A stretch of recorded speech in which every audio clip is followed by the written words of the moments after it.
Audio Post 3, The Banks Family and Those Who Call Corfe Castle Home Today. The last family to call the castle home was that of Sir John and Lady Mary Banks.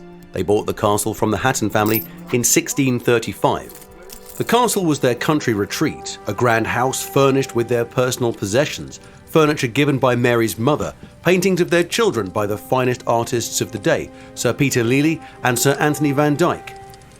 The interiors were rich and indulgent, an ebony cabinet with gilded fixtures, a suite of crimson velvet chairs and satin window cushions.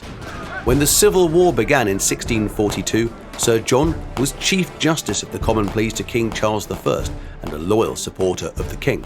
Mary and her younger children came to the castle, a safe haven while the Civil War raged about them. Mary and a small garrison of soldiers bravely defended the castle during a siege by the Parliamentarians in the summer of 1643. She had her young daughters with her, including Arabella, who was only 1 year old. On June 10, 1644, her 14th and last child, William, was born at the castle. In November that year, she left the younger children at the castle in the care of a nurse, Bess Barron, and she travelled to Oxford to nurse her husband, Sir John. She was at his bedside when he died from a feverish complaint on the 28th of December. In a second siege, the Parliamentarian army seized the castle, destroying it in 1646. Once home to kings, Corfe Castle was now in ruins. Journey on 200 years, and the Banks family had built a new home at Kingston Lacey, but there was one interesting character who remained amongst the ruins. Sir Thomas Banks Lanson, who was rector of Corfe Castle from 1748 and lived in the castle in the summertime.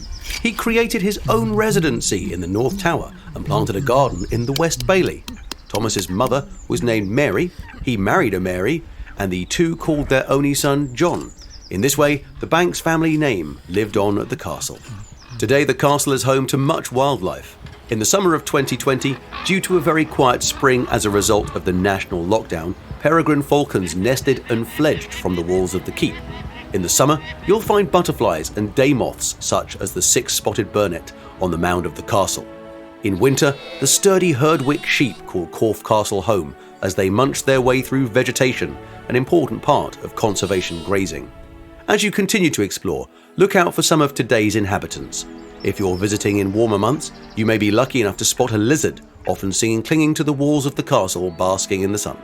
You may spot a resident raven or jackdaw bustling about.